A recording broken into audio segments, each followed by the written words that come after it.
नक्षत्र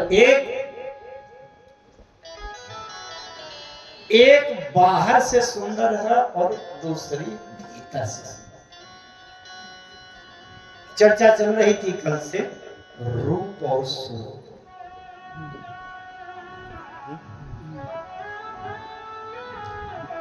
रुचिर रूप धारी प्रभु पाही जाई।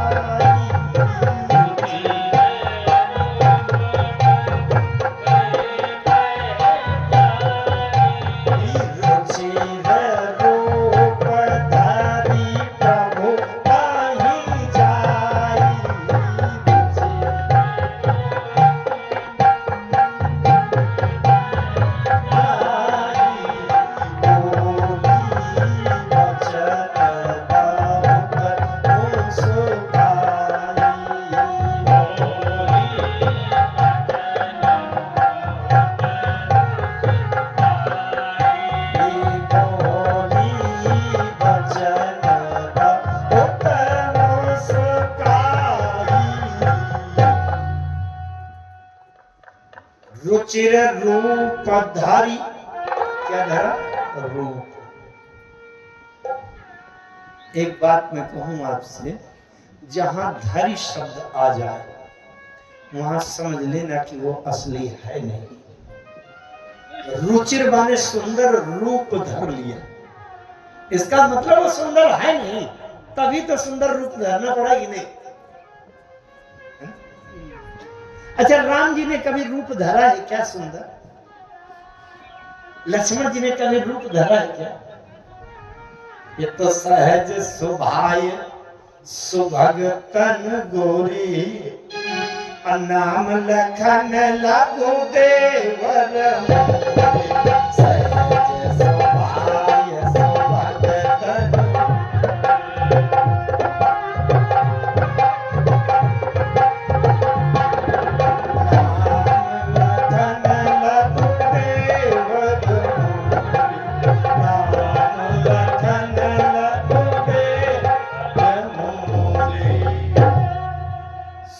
सुभाय।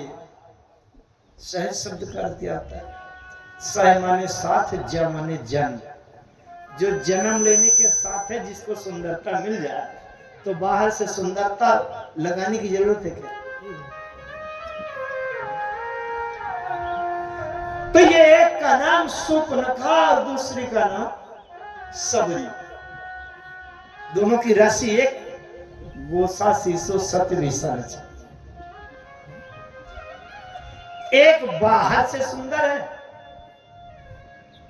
अच्छा, सुपना, जैसे आपके घर में कोई लड़का हो शादी लाए और कोई बिटिया का पिता अवश्य विवाह का प्रस्ताव करके लेकर और आपके लड़का के लिए कहे कि हम आपके पुत्र के साथ विवाह करना चाहते हैं।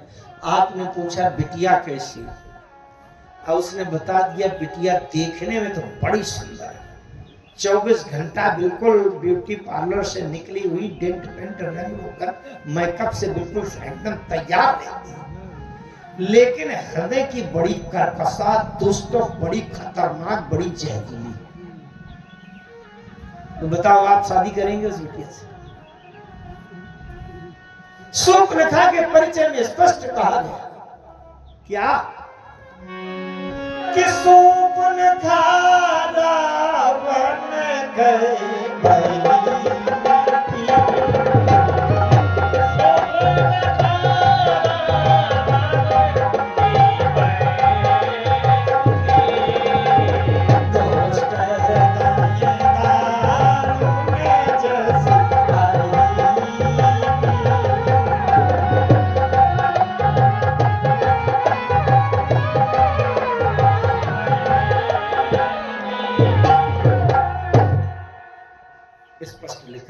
दुष्ट हृदय।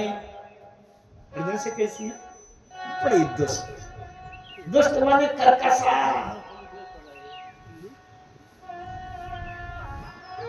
अच्छा, आप बताओ, जो जान गया हो कि हृदय की बड़ी दुष्ट है बिटिया और विवाह का प्रस्ताव रखा जाए, कोई स्वीकार करेगा?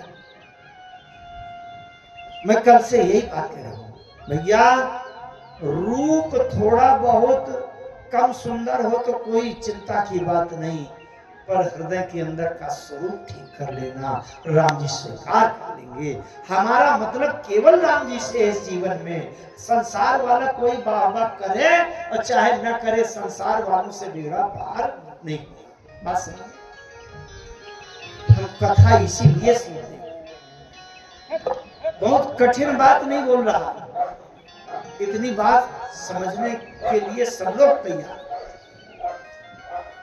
और राम जी क्या देखते हैं? रूप देखते हैं क्या?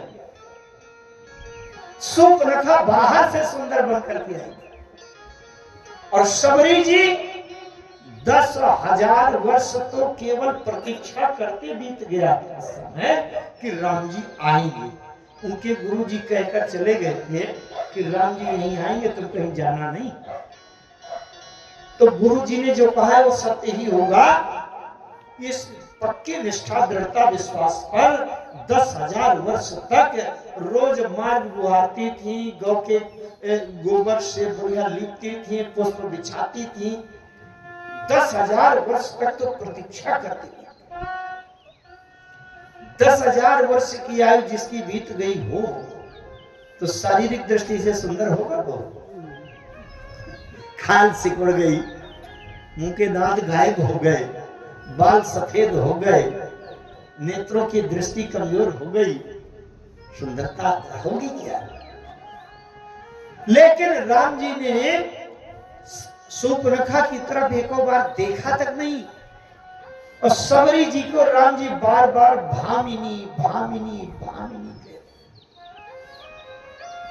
कह रघुपति सुनो भामिनी बाता भामिनी, जनक सुता कई सोधी भामिनी। ये भामिनी क्या है? संस्कृत और उस शब्द को से तो अलग बात होगी, लेकिन मैं बिल्कुल सरल बात बता दूं कि जो मन को भा जाए वो भामिनी, जो मन को भा जाए। तो शबरी जी मन, राम जी के मन को भा गई। क्यों भा गई? रूप को देखा क्या? सूर्पनखा दावा कर रही है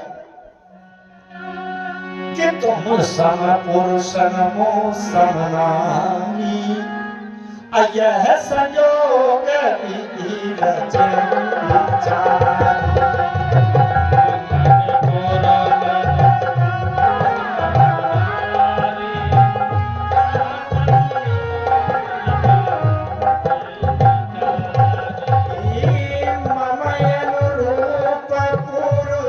जग माही मम अनुरूप पुरुष जग माही, देखूं खोजी लोक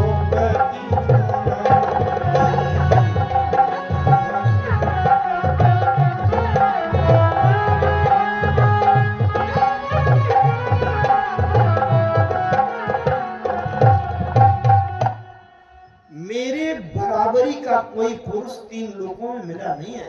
मम अनुरूप पुरुष जग माही, देखे खोजी लोक अत्यु। हाँ, देखते देखते ताते अब लगी रहे हो कुमारी, अब मन माना कछु, थोड़ा सा मन माना, ज्यादा नहीं।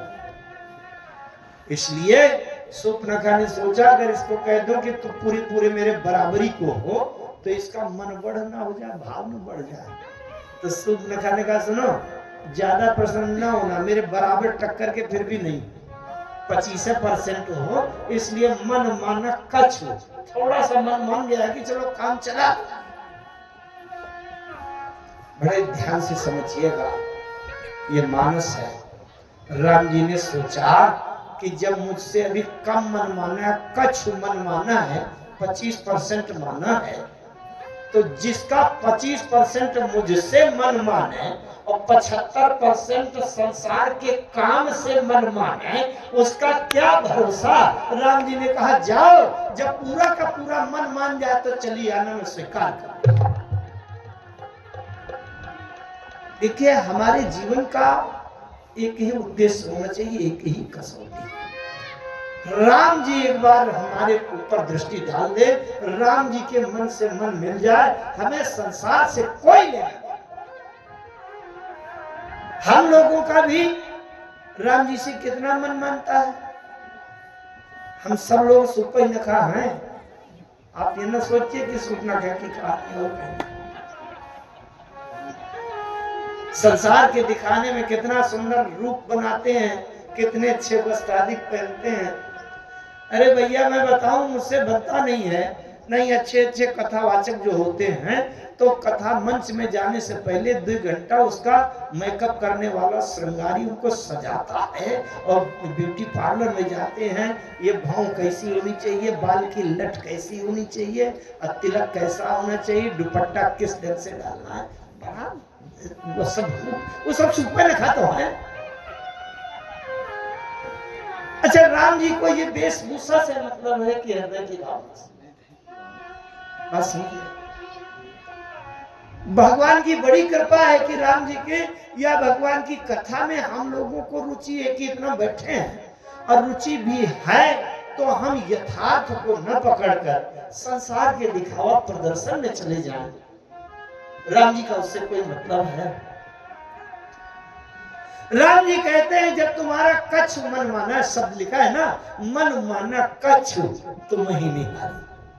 राम जी ने कहा भी जब थोड़ा सा मन माना है तो अभी क्या जरूरत है, जब पूरा का पूरा मन मान जाए कि राम जी के अलावा मेरे जीवन का कल्याण कहीं से नहीं है, तब चली आना, तब मैं स्वीकार करूं।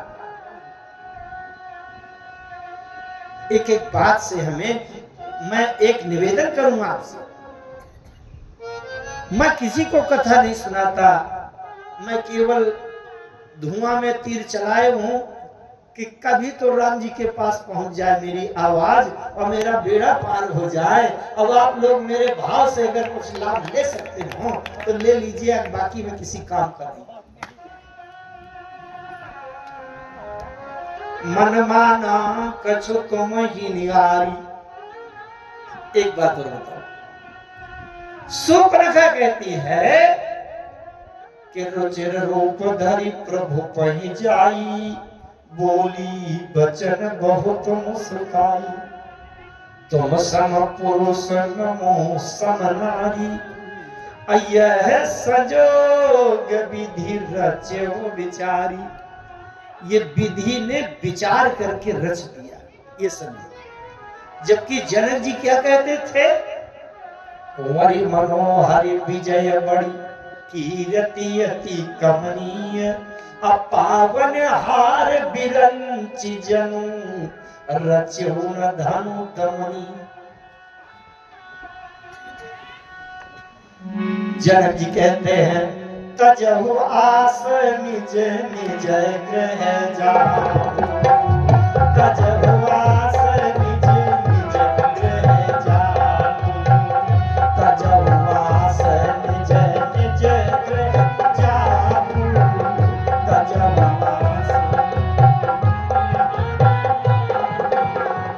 लिखा न विधि वैदेही विवाह, लिखा न विधि वैदेही विवाह, लिखा न विधि वैदेही विवाह। जनक जी तो कह रहे हैं लिखा न विधि वैदेही विवाह, पावन हार बिरंचि जनु रच्यो न धनु दमनी। ये ब्रह्मा ने नहीं बनाया, ये सुपर्णखा कह रही है कि यह संयोग विधि रच्यो विचारी। तो सुपर्णखा की बात सही है कि जनक जी की बात? अच्छा, रचना का रहस्य जब देखें, कौन किसको रचता है? ब्रह्मा जी राम जी को रचते हैं कि राम जी ब्रह्मा जी को रचते हैं? कि संभो बिरंची विष्णु भगवान, औपजहि जासो अंश तेरा। संभो बिरंची विष्णु भगवान, औपजहि जासो अंश तेरा, औपजहि जासो अंश तेरा।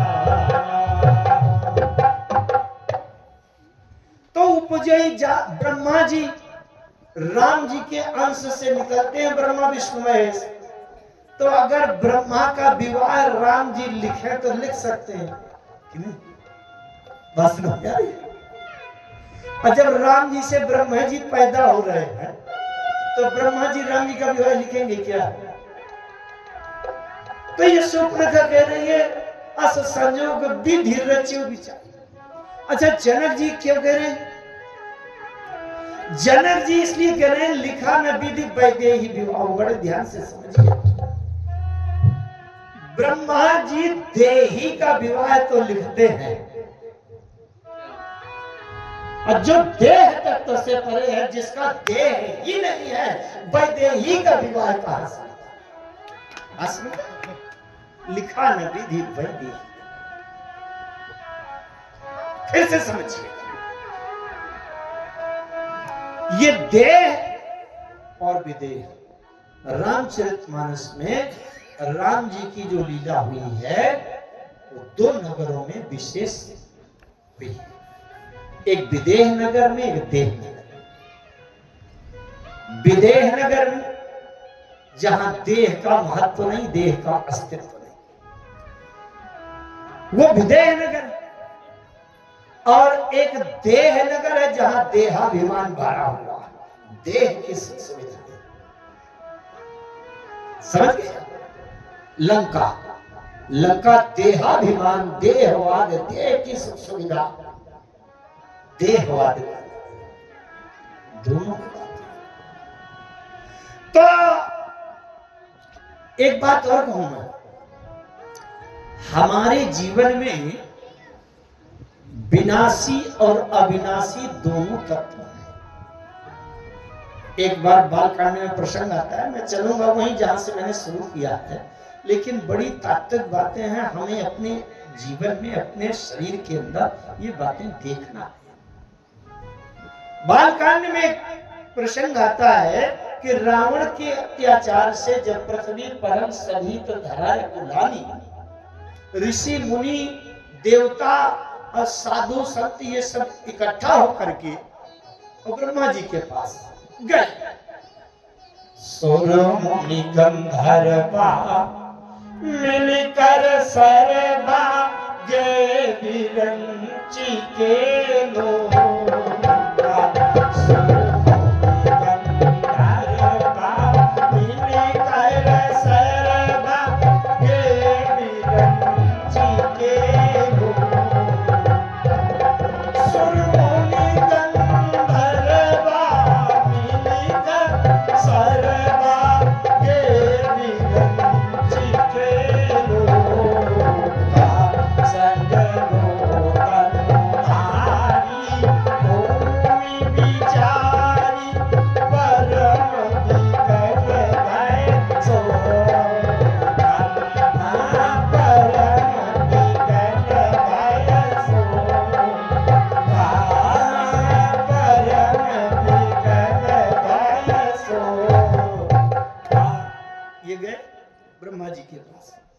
ब्रह्मा जी ने देखा, ब्रह्मा से बचाना मन अनुमाना मोर कछुर बसाई।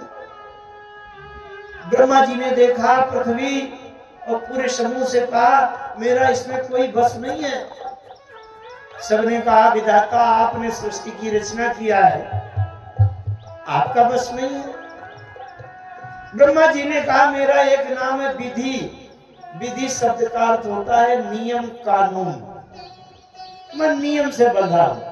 इसने इतनी तपस्या की, उसको इतना मुझे वरदान देने का नियम है, नियम से बंधा हूं। वो चाहे फिर मेरे लिए संकट बन जाए। अरे हिरण्यकश्यप को वरदान दिया ब्रह्मा जी ने, अब बाद में ब्रह्मा जी संकट में पड़ गए तो मैं नियम में से बंधा हूं। सब पूरे समूह ने कहा तो हम किसके पास जाएं, उपाय क्या है? बड़ा तात्विक शब्द आया। ब्रह्मा जी ने कहा रे पृथ्वी जाकर तय दासी सो अविनाशी हमारे उत्तोर सहाई। अरे पृथ्वी तुम जिसके दासी हो सो माने वो अविनाशी। बात ध्यान से समझिएगा, ब्रह्मा जी सो अविनाशी कहकर कह रहे हैं बता रहे हैं कि मेरे अलावा और कोई है तीसरा जो अविनाशी है। जाकर कहे दासी सो अविनाशी। इसका मतलब ब्रह्मा जी कह रहे हैं कि मैं विनाशी हूं, इसलिए अपने अलावा किसी दूसरे की तरफ संकेत किया सो अविनाशी। ब्रह्मा जी ने मानो ये भी कहा कि जब मैं विनाशी हूं, अगर गोली चले तड़ातड़ और कोई कहे जाओ जाओ बचा दो, तो भैया गोली शायद हमारे लग गई। तो ब्रह्मा जी ने कहा कि जब मैं विनाशी हूं तो मुझे खतरे में क्यों डाल रही हो, और जो अविनाशी है उसको बुलाओ, उसको झोंक दो, गोली नहीं चाहे गोला चले। जब वो अविनाशी है, उसे अपने विनाश का डर ही नहीं है, तो घुस जाएगा कहीं, उसी को झोंक दो। ये प्रसंग बड़ा विस्तार से है, लेकिन मैं इस प्रसंग में नहीं जाऊंगा। मैं एक बात बता रहा हूं, इसका मतलब कि ब्रह्मा जी जब स्वयं विनाशी हैं, तो ब्रह्मा जी की रचना भी विनाशी है। बहुत ध्यान से समझिए। जो स्वयं विनाशी है, वो जितनी चीज बनाएगा वो भी विनाश वाला ही बनाएगा, और जो अविनाशी है उसका जो तत्व होगा वो आज भी अविनाशी होगा। और वो हमारे जीवन में है कि नहीं? बोले ईश्वर अंश जीवाय विनाशी,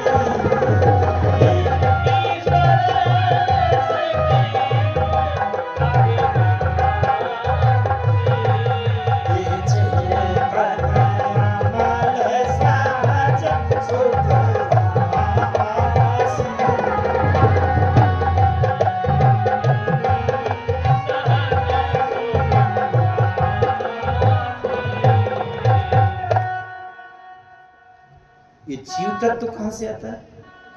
ब्रह्मा जी शरीर, देह, पुतला, रूप तो बना सकते हैं, लेकिन स्वरूप तो परमात्मा से ही आता है। वो ब्रह्मा के वश का है जो तत्व। ब्रह्मा जी के द्वारा बनाया गया संसार, देह, आकार, ये है रूप। और अविनाशी परमात्मा से की प्रेरणा से जो चेतना संचालित हो रही है, वो है स्वरूप। समझे? हमारे जीवन में हमारा जीवन नाशवान है कि अविनाशी है?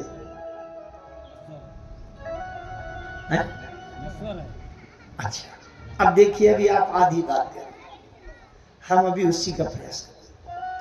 नश्वर उतना है जितना नाशवान ब्रह्मा के द्वारा बनाया गया। इसमें केवल ब्रह्मा का बनाया सब कुछ नहीं है।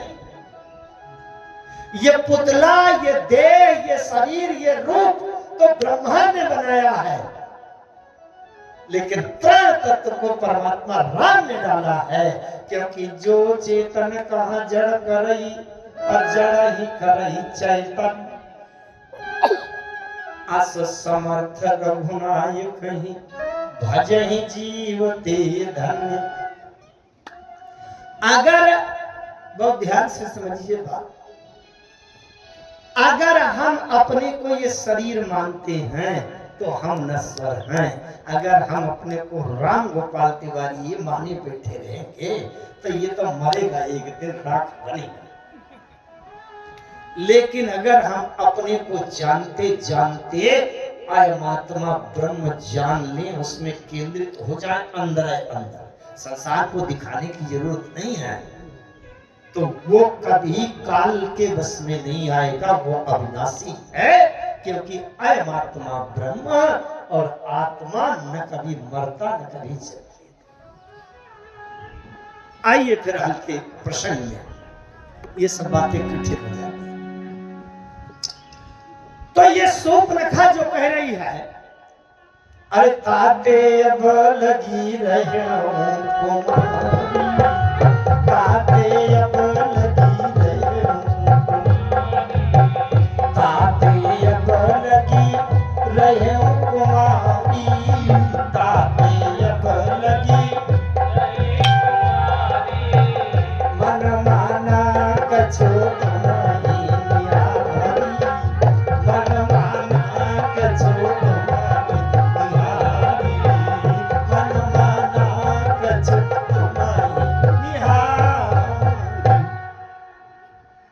अभी तक कुंवारी थी, अब थोड़ा सा मन मान गया। ये कह रही है कि यह संयोग विधि रचे विचारी। राम जी ने सोचा कि ये इसको यही पता नहीं है कि मैं विधि की रचना का नहीं हूं, विधि की रचना से बाहर हूं। तो राम जी ने तुरंत क्या किया, सीता ही चितई कही प्रभु बाता। सीता ही चितई, सीता जी की होते थे, राम जी सीता जी की होती थी।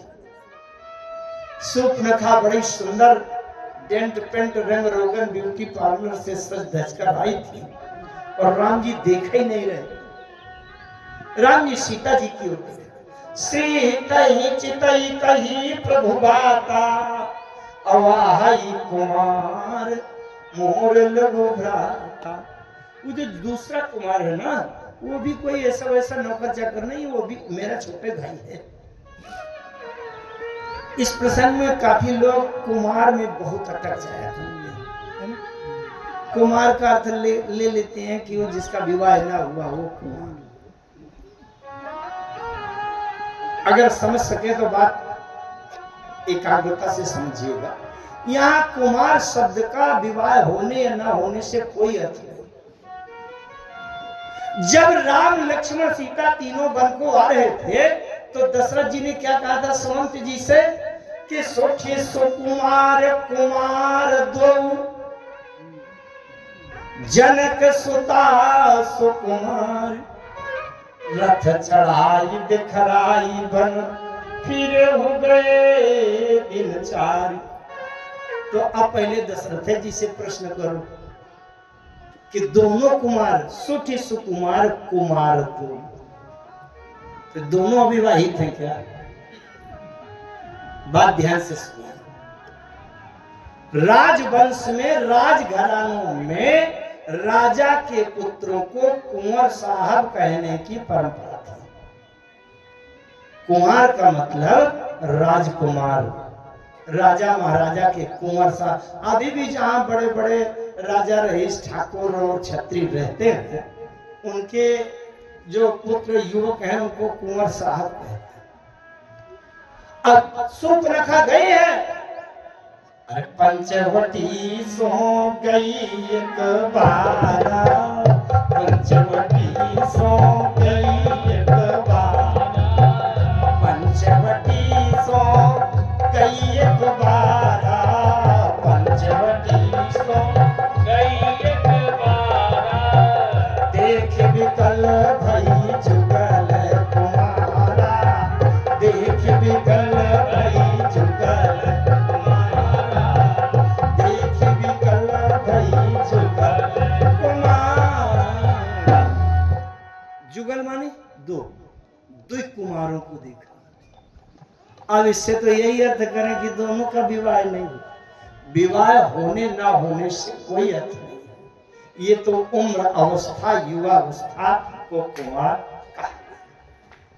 बड़े राम जी ने कहा कि आही कुमार मोर लघु भ्राता, जो दूसरा वाला कुमार है वो मेरा छोटा भाई ही है, तो इसलिए बराबर हैसियत एक है, घर के एक है, कुल वंश परिवार माता पिता सब एक है। तो जरा वहां प्रस्ताव करके देख लो।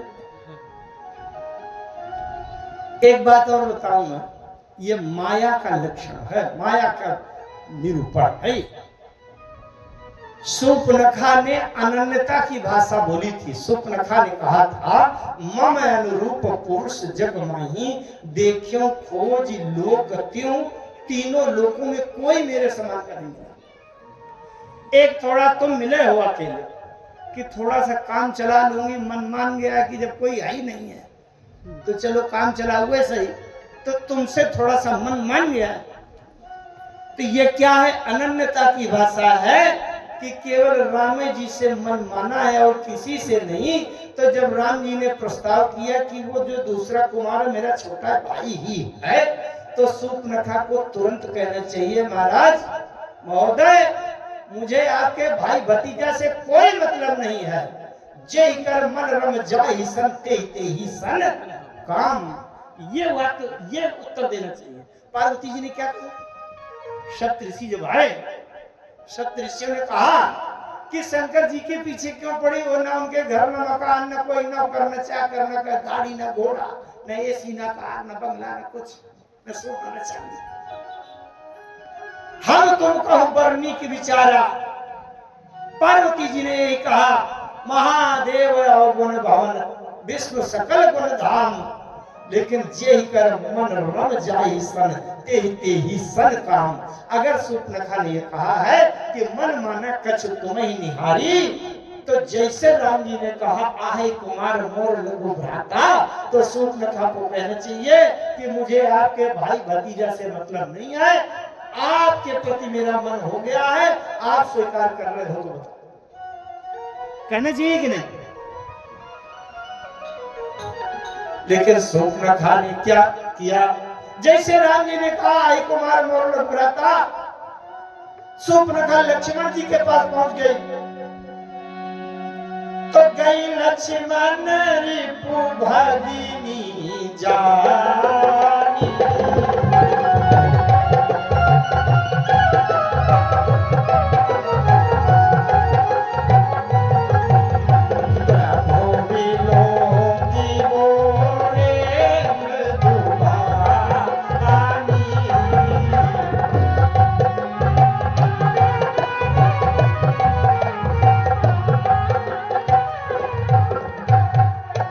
बड़ी विचित्र बात।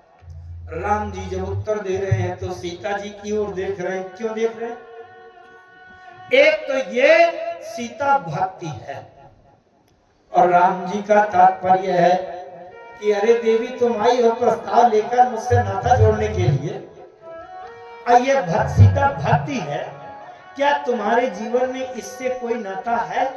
अगर इससे तुम्हारा नाता हो तो मुझसे नाता जुड़ा जुड़ाया है, अगर इससे कोई नाता नहीं है, जीवन में भक्ति का कोई लक्षण नहीं है, तो मुझसे कोई नाता जुड़ नहीं सकता। क्योंकि राम जी ने सबरी जी से कहा था, अरे कहे रघुपति सुनो भामिनी बाता, अमानव एक भगति।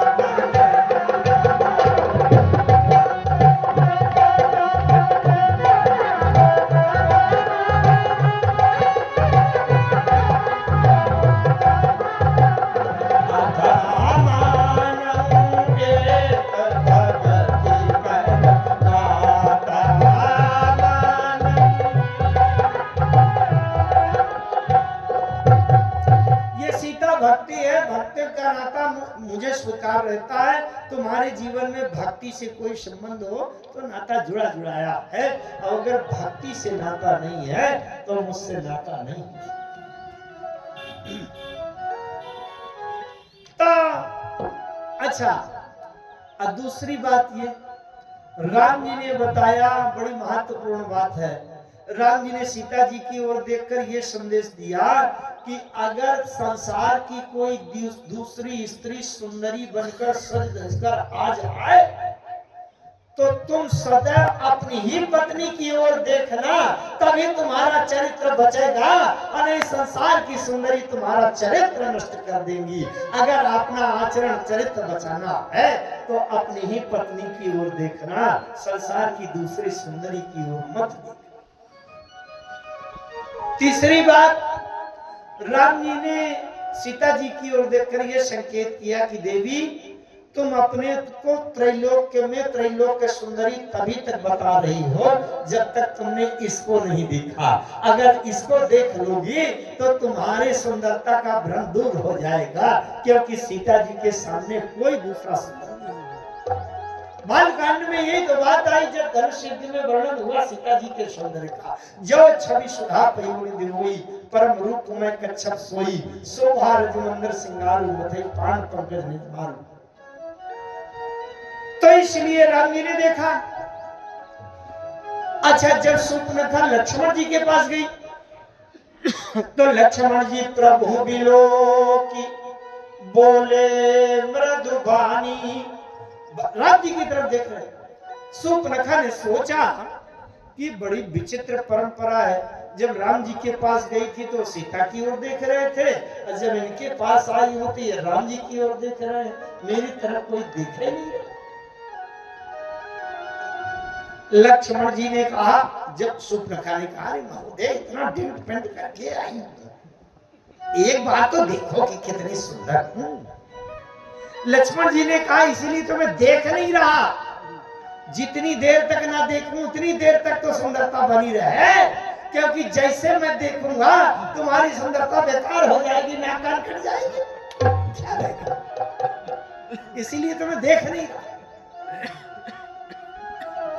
अब राम जी की तरफ क्यों देख रहे हैं लक्ष्मण? गई लक्ष्मण रिपु भगिनी जानी, गई लक्ष्मण,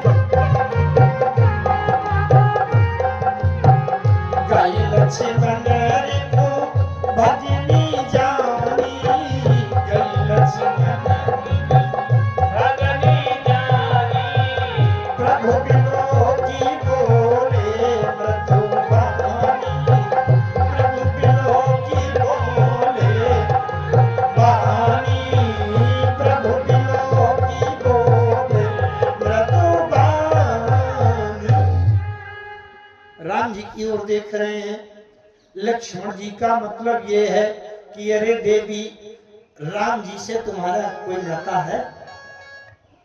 राम जी से अगर नाता हो तो मुझसे नाता जुड़ा जुड़ाया है, अगर राम जी से तुम्हारा कोई नाता नहीं है तो संसार में मेरा कोई नातेदार है ही नहीं।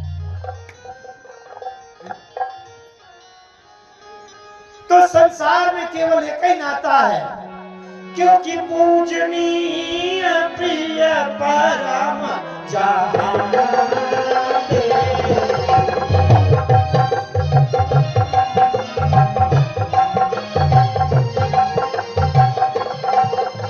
सब बानिया राम के नाते, सब बानिया राम के नाते, सब मानिए ही राम के, राम के नाते से मानते। इसलिए एक बात बताऊं, लेकिन उसको बड़ी सावधानी से सुनना, फिर उल्टा असर न पड़े। राम जी जब प्रातः काल उठते थे तो प्रातः काल उठ कर रघुनाथा मात पिता गुरु नाम, लेकिन लक्ष्मण जी कभी नहीं माथा डालते थे। लक्ष्मण जी ने प्रणाम नहीं करते थे। राम जी ने एक बार कहा, लक्ष्मण तुमने भैया प्रणाम किया करो माता पिता गुरु को। लक्ष्मण जी ने कहा, प्रभु मैं तो जानते नहीं हूं कि माता पिता गुरु कोई होता है क्या? अरे गुरु पितुमा तो न जानूंगा,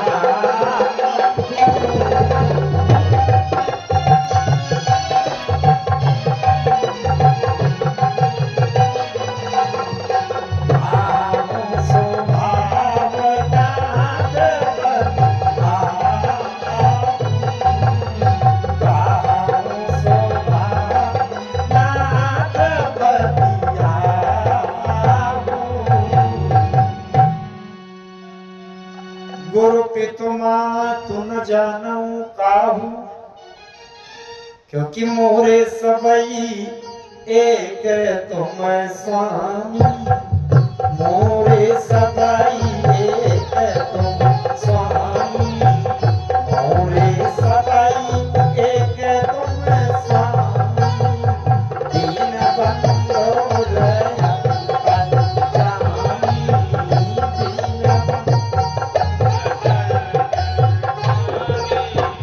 दीन बंधो रया जानी, दीन बंधो रया जानी। लक्ष्मण जी प्रणाम क्यों नहीं करते थे? ये सबके लिए नहीं, केवल लक्ष्मण जी भर के लिए है।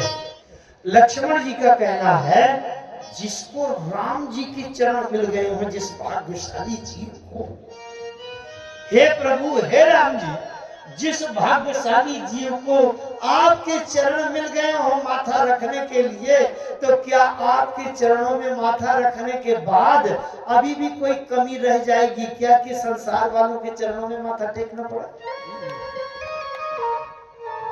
इसका मतलब ये, जिसको राम जी के चरण मिल गए हो उसको संसार में किसी के प्रति यह औपचारिक माथा टेकने की जरूरत नहीं है, कमी नहीं, कोई आवश्यकता नहीं है। लेकिन जब तक राम जी के चरण न मिले हो तब तक माता पिता गुरु के चरण में ही माथा रखना चाहिए, और उन्हीं के चरणों के माध्यम से राम जी के चरण मिलेंगे।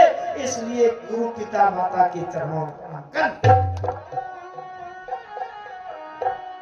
तात्पर्य ये है कि 12 हिते निज हित पति जानी, लक्ष्मण राम चरण रति। लक्ष्मण जी ने मानो राम जी की तरफ देख करके ये संकेत कर दिया कि अरे देवी, आपका राम जी से अगर कोई नाता हो, इसका एक प्रत्यक्ष प्रमाण दे दिया लक्ष्मण भरत जी की। भरत जी को एक बार जोश में आकर के ये भी कह दिया कि जो सहाय कर शंकर आई तो मारो रण राम। भरत जी को मार। और जैसे भरत जी ने राम जी के प्रति साष्टांग दंडवत प्रणाम पाई, नाथ कई पाई गोसाई, भूतल परे लपट की नाई समर्पण किया, वैसे लक्ष्मण जी का हृदय दलित हो गया और हाथ जोड़कर कहने लगे, कहा तो सप्रेम नाई महिमा था, भरत प्रणाम करत रघुनाथा। इसका मतलब लक्ष्मण जी का इस संसार में अपना किसी से कोई नाता नहीं है। जो राम जी का मित्र है वो लक्ष्मण जी का 100 गुना मित्र है, और अगर राम का कोई शत्रु है तो लक्ष्मण जी का 1000 गुना शत्रु है। लक्ष्मण जी कहते तुम तो राम जी से नाता जोड़ो, चाहे शत्रु का जोड़ो चाहे मित्र का जोड़ो, तो मुझसे अलग से नाता जोड़ने की जरूरत नहीं है। राम जी से जैसा नाता जोड़ोगे वो मेरे साथ अपने आप वैसा नाता अपने आप जुड़ जाएगा। इसलिए लक्ष्मण जी राम जी की तरफ और ये संदेश दिया।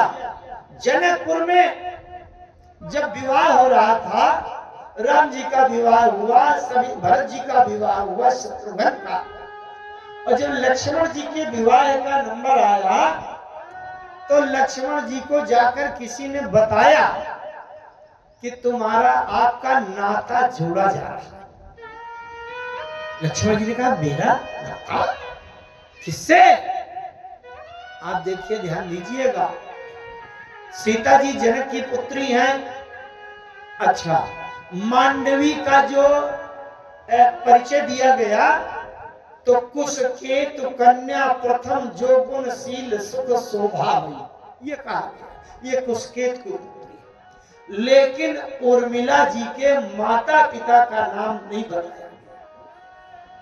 लक्ष्मण जी से अगर कोई जाकर ये कहता, जैसे कहा गया कि आपका नाता जोड़ा जा रहा है, और लक्ष्मण जी ने पूछा किसके साथ, अगर कोई कहता कि जनक की पुत्री के साथ या सुनैना की बेटी के साथ आपकी गांठ बांधी जाए, तो लक्ष्मण जी बिल्कुल स्वीकार न करते हैं, क्योंकि लक्ष्मण जी के जीवन में केवल एक ही नाता है, सब मानिए राम के नाते।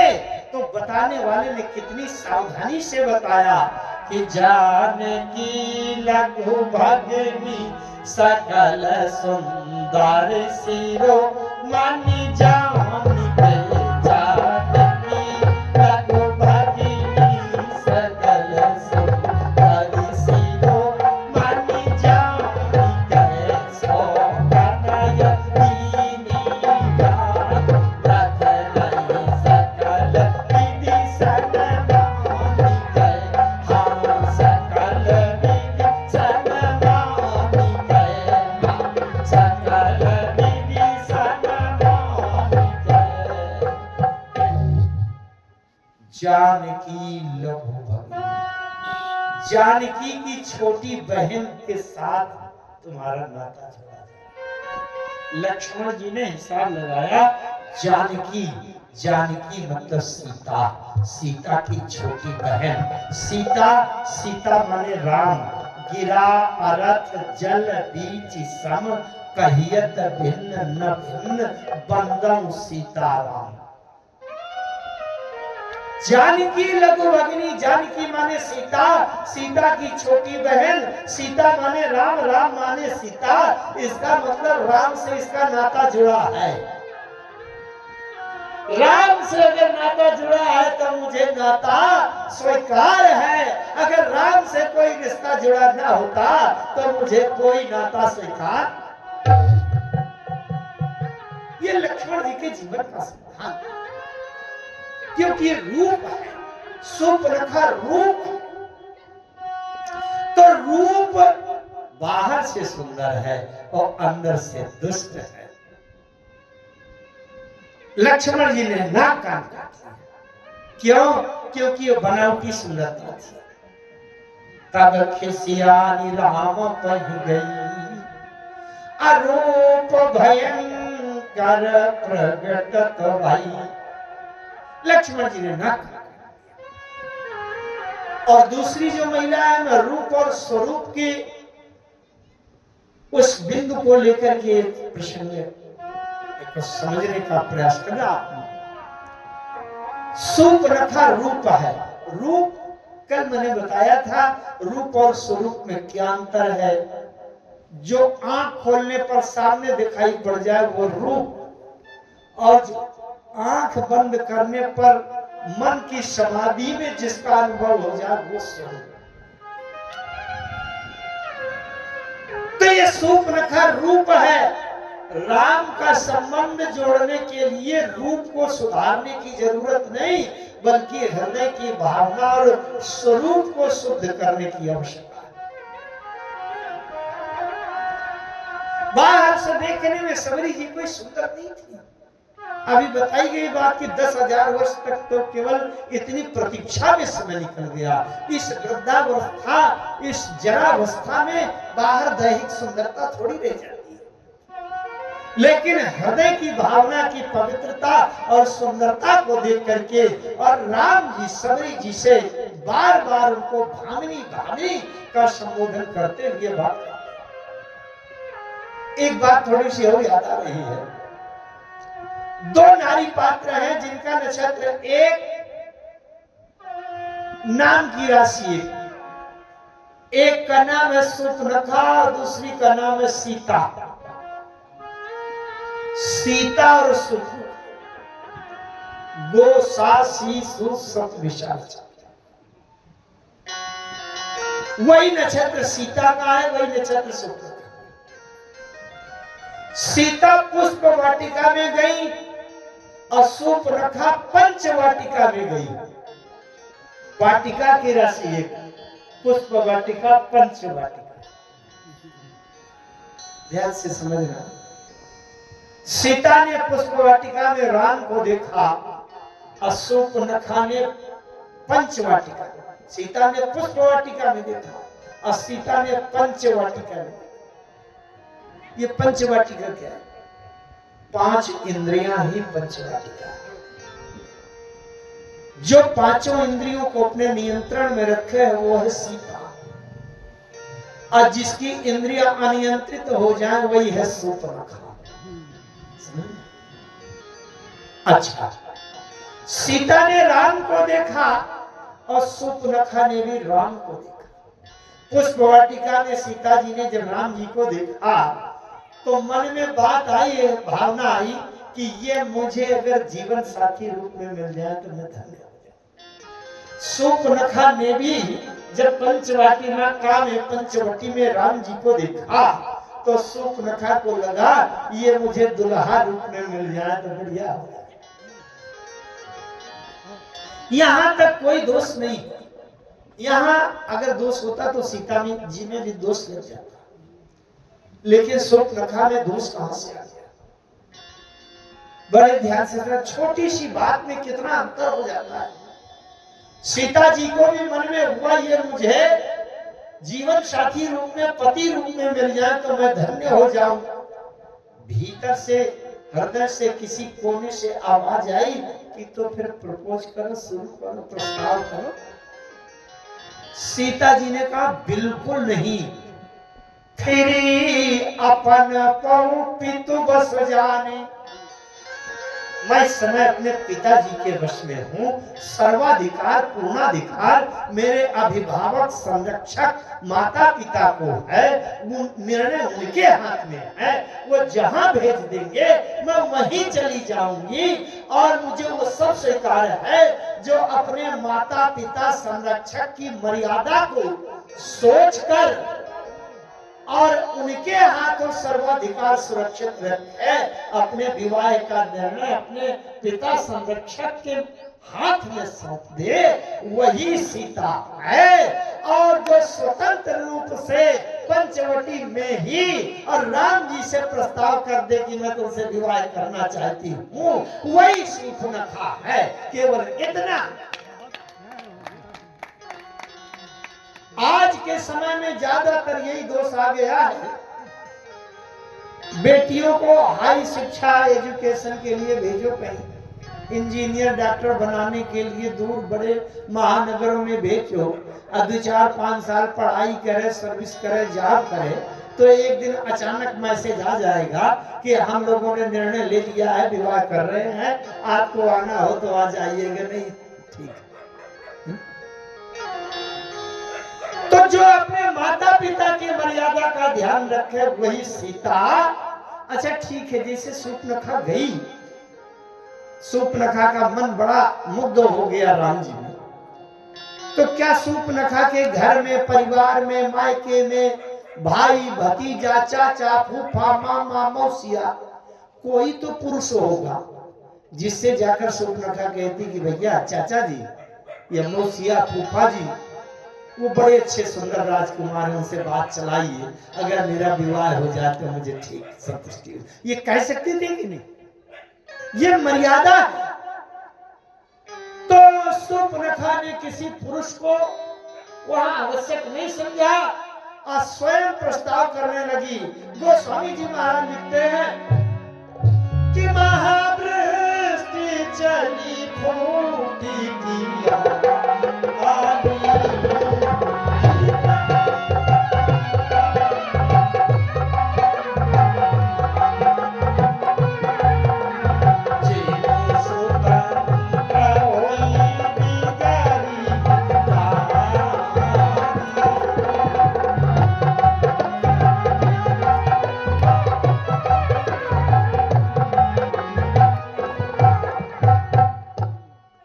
स्वतंत्र होने से नारी के जीवन में बिगाड़, क्योंकि ये है रूप।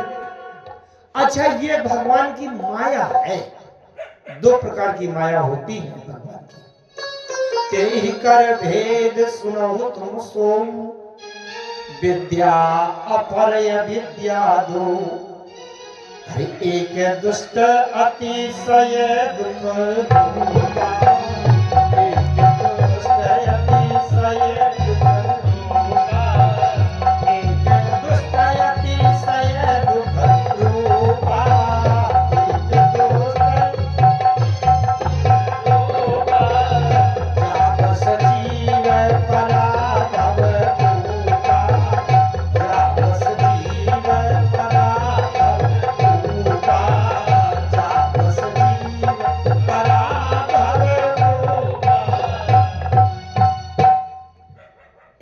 दुष्ट अतिशय दुख रूपा।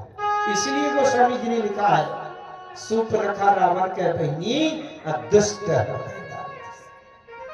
ये नचाने वाली माया है और जीव को नचाने वाली माया इतनी सुंदर बाहर से दिखती है, बाहर से इतनी सुंदर दिखती है, आकर्षक, कि कोई भी देख करके मुग्ध हो जाए।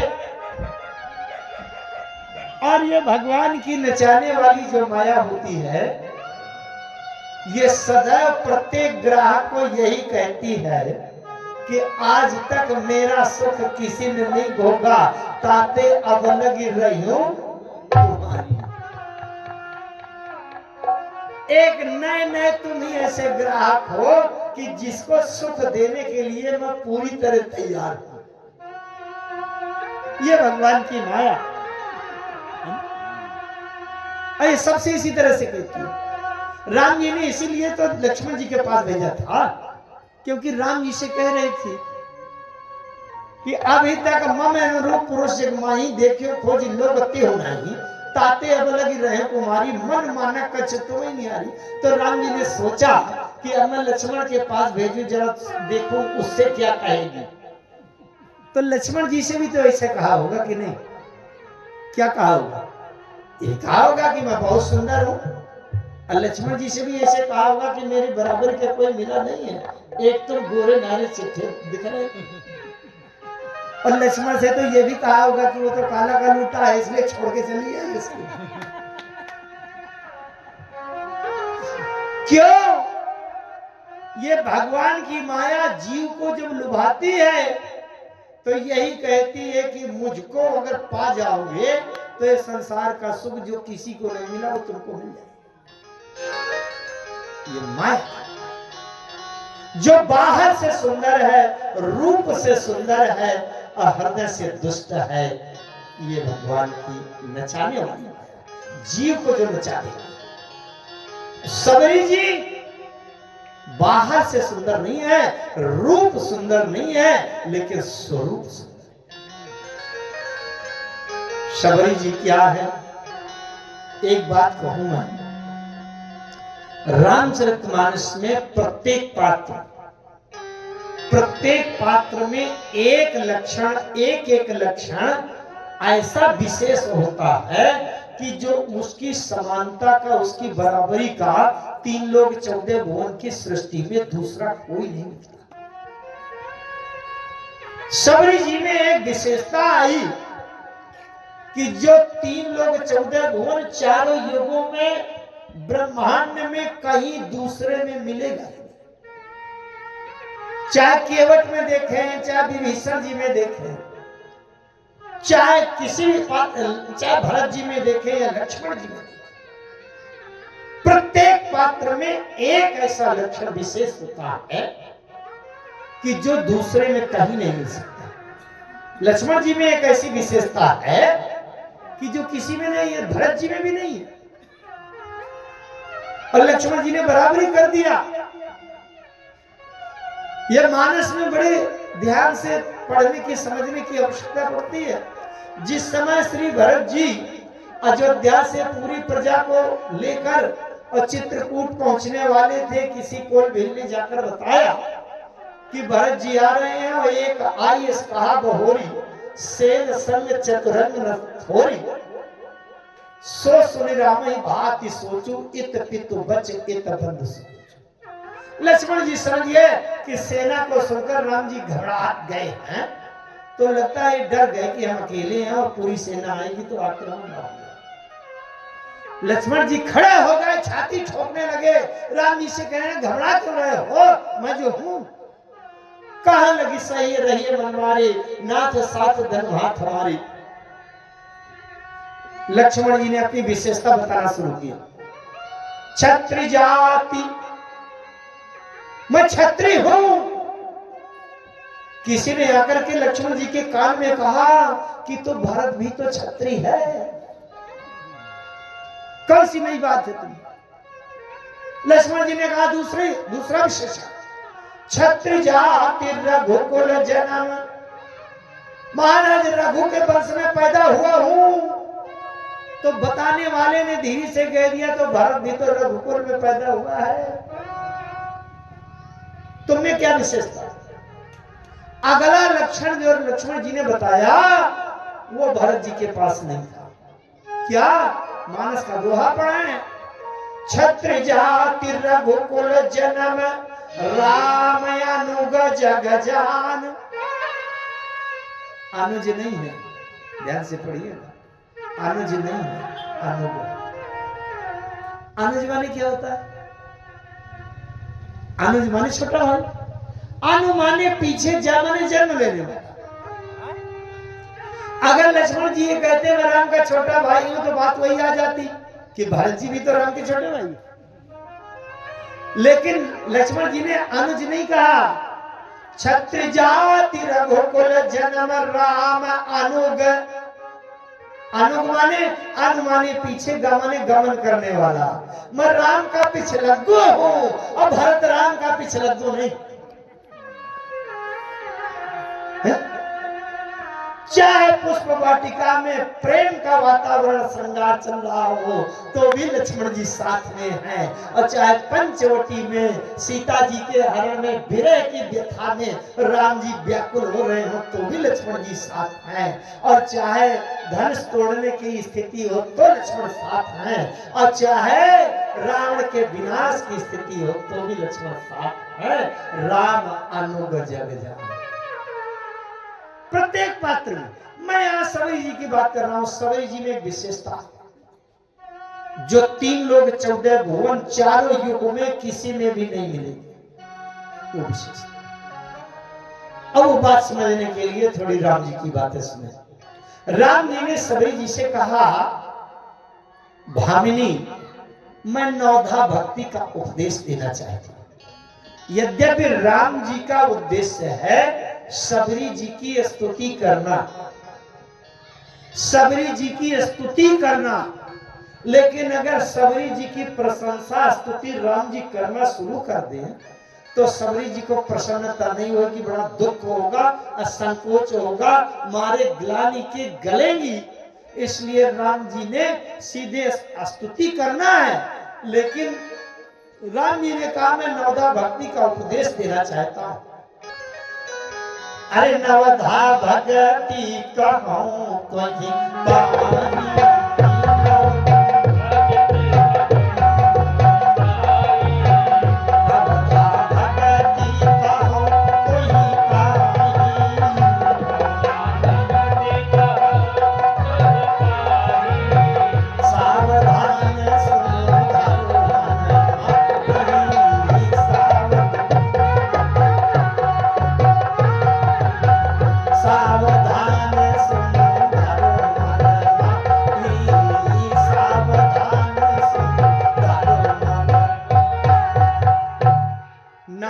भक्ति का उपदेश करना चाहता। सबरी जी ने कहा, अरे धन्य हो गई प्रभु, आपके श्रीमुख से किसी को उपदेश सुनने को मिल जाए वो तो जीवन धन्य हो गया। सुनाइए सुनाइए। राम जी ने कहा, ध्यान से मन एकाग्र करके सुनना। बोले, अरे प्रभु आप का तो जीवन में लक्ष्य है, सुनाइए। राम जी नवधा भक्ति का उपदेश देने लगे। प्रथम भगत संतन कर सुना से शुरू किया, अब पूरे नव भक्ति तक चले गए। नवम सरल सब सरल चले, मम भरोसे ही हर्ष लगा। सबरी जी ने का पूछा, प्रभु आपने नवधा भक्ति का उपदेश बताया, तो ये नवधा भक्ति जिसके जीवन में हो तो उसका क्या महत्व है? तो राम जी कहते हैं, नवमहु एकौ जिनके होई। नव भक्ति में से एक भी भक्ति जिसके अंदर हो। सबरी जी ने पूछा, प्रभु किसके अंदर हो? ऊंची जाति का पंडित हो कि गोरा नारा हो कि काला कलूटा हो, पैसे वाला रईस हो, गरीब हो, छोटा हो, लंबा हो, मोटा हो, दुबला हो, कैसा हो, किस देश का हो, किस जाति का हो। राम जी ने कहा कि ये भक्ति के लक्षण हैं, इसमें रूप का देह का महत्व नहीं है। इसमें तो किसी के भी पास हो, वो चाहे किसी भी जाति का हो, गोरा हो, काला हो, ऊंच नीच हो, रईस गरीब हो, कहीं भी रहते। नाव एकौ जिनके होई, चाहे नारी हो चाहे पुरुष हो, सचराचर कोई। नारी पुरुष सचराचर कोई भी हो। सबरी जी ने कहा, प्रभु अगर नौ भक्ति में से भी एक भी लक्षण हो, किसी में भी हो, तो उसका क्या महत्व है, क्या लाभ है, क्या मिलता है? राम जी ने कहा, वो मुझे प्रिय होगा। सबरी जी ने कहा, आपका प्रिय होना तो बहुत बड़े महत्व की बात है, बहुत बड़े सौभाग्य की बात है। अच्छा, तो प्रिय भी होगा तो केवल भक्ति के लक्षण होने से पूरा पूरा प्रिय तो होगा नहीं, थोड़ा बहुत कटौती होगी, थोड़ा बहुत आंशिक प्रिय होता होगा। राम जी ने कहा नहीं नहीं, प्रियता में कोई कटौती नहीं, बल्कि प्रिय के साथ साथ अति प्रिय। शबरी जी ने कहा अच्छा अति प्रिय, अरे वाह, इतना प्रिय आपको होता है? राम जी ने कहा नहीं नहीं, अब अति प्रिय से संतुष्टि नहीं हो रही, अब अति का भी 100 गुना ज्यादा प्रिय हो। स्वयं अतिशय प्रिय भामिनी मोरे। अरे भामिनी, अरे सुंदरी भामिनी, मैंने बताया मन को जो भा जाए भामिनी। राम जी कहते हैं स्वयं अतिशय प्रिय भामिनी मोरे। शबरी जी ने कहा प्रभु ऐसा कोई भाग्यशाली इस धरती में होगा क्या कि 9 में से एको भक्ति जिसके अंदर हो? जब आपको अति से भी 100 गुना ज्यादा प्रिय हो जाता है तो बड़ा धन्य है। ऐसा कोई होगा इस धरती में? राम जी ने कहा हाँ मेरे सामने तो है, मैं देख रहा हूं। शबरी जी ने कहा क्या मैं भी उस भाग्यशाली को देख सकती हूँ क्या? बोले शबरी जी तुम देख तो नहीं पाओगी, लेकिन मैं बता दूंगा कि कौन कौन। अब ध्यान से चौपाई का अगला चरण सुनिएगा। राम जी कहते हैं नवमहु एको जिनके होई, नारी पुरुष सचराचर कोई, सोई अतिशय प्रिय भामिनी मोरे, असकल प्रकार भगति दृढ़ तोरे। 9 में से एक भी भक्ति हो वो तो मुझे अति का 100 गुना प्रिय होता है। असकल प्रकार भगति दृढ़ तोरे। एक तुम ही इस सृष्टि में ब्रह्मांड में एकमात्र ऐसी हो कि तुम्हारे जीवन में 9 प्रकार की भक्ति दृढ़ माने कूट कूट कर मजबूती से भक्ति के सारे लक्षण तुम्हारे अंदर भरे। ये वाक्य इतना महत्वपूर्ण है। इस सृष्टि में 3 लोग 14 भुवन में अगर कोई ये होगा कि इसके अंदर भक्ति है तो इसका मतलब उसके जीवन में सबरी जी के लक्षण से लक्षण मिलना चाहिए। सबरी जी का कोई भी एक लक्षण अगर मिलेगा तब तो प्रमाण है कि इसमें भक्ति है। और अगर सबरी जी से उसका लक्षण नहीं मिलता तो ये कोई प्रमाण नहीं कि इसके अंदर भक्ति है, क्योंकि सकल प्रकार भगति दृढ़ तोरे। 9 प्रकार के भक्ति के जितने लक्षण होते हैं वो सब सबरी जी में हैं। इसका मतलब सबरी जी एक बाट है। बाट कैसे?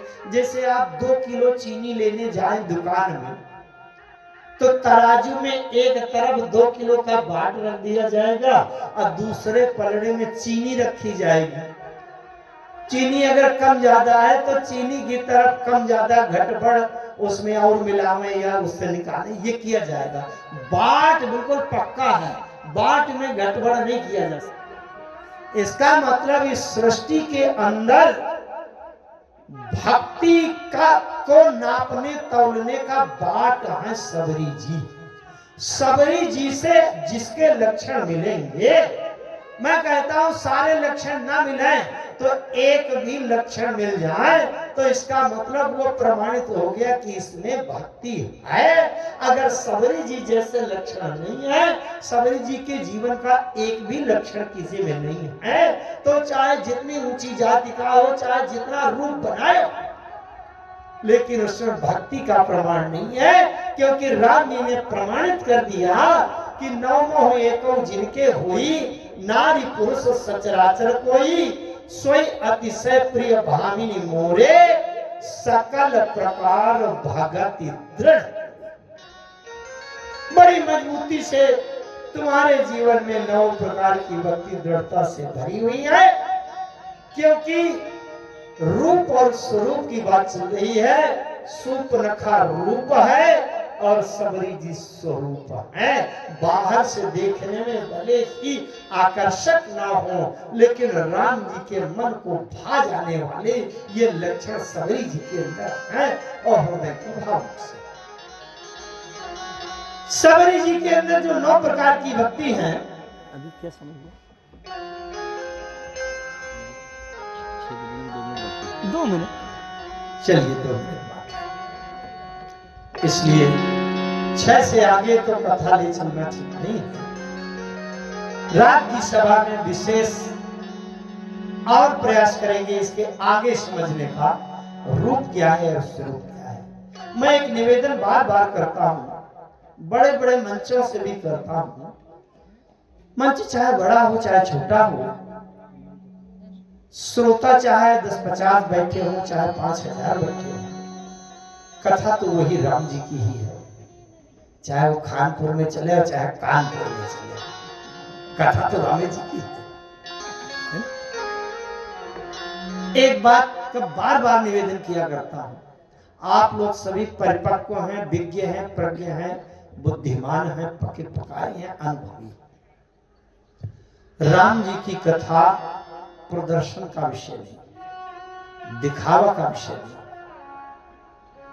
हम राम कथा के उस अमृत रस आनंद में अपने हृदय की धड़कनों और भावनाओं को डुबाने का प्रयास करें।